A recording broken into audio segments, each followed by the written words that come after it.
так упрямо. Если бы не твой милый голосок, я бы упал, сделав последний вздох. И звезды мирно падали, как будто для меня.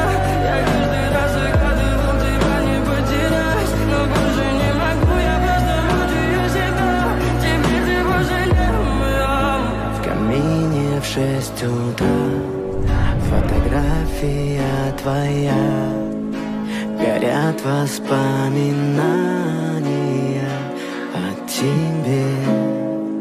У камина в 6 утра разбитая душа, все твои обещания пустота.